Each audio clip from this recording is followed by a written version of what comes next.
ধামরাইয়ের মাটিতে লুকিয়ে আছে বহু অজানা গল্প। তাদের মধ্যেই এক রহস্যময় নাম উচাই পাগলা। কেউ বলেন তিনি অলৌকিক শক্তির অধিকারী, আবার কেউ বলেন তিনি ছিলেন আল্লাহর এক প্রিয় বান্দা।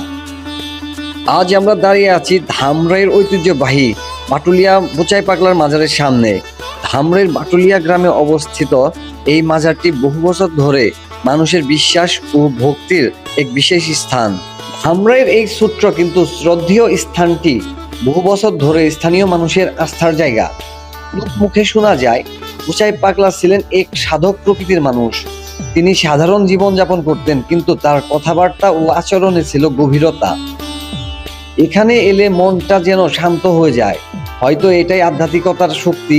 মানুষ এখানে আসে দোয়া করতে, মানত করতে, আশা নিয়ে, বিশ্বাস নিয়ে। অনেকেই বলেন উচাই পাগলার কাছে মানত করলে মনোবাসনা পূরণ হয়। সত্য মিথ্যা যাই হোক, মানুষের বিশ্বাসই এই জায়গাটিকে জীবন্ত রেখেছে।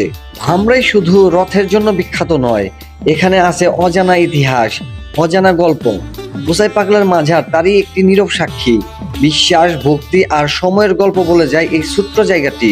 দূর দূরান্ত থেকে অনেক মানুষ এখানে আসেন, কেউ দোয়া করতে, কেউ মনের শান্তি খুঁজতে, আবার কেউ শুধু এই জায়গাটির পরিবেশ অনুভব করতে। ছোট্ট এই মাজারটি আজও ধামরাইয়ের মানুষের কাছে একটি পরিচিত ও শ্রদ্ধার জায়গা হয়ে আছে। আপনি কি কখনো এখানে এসেছেন?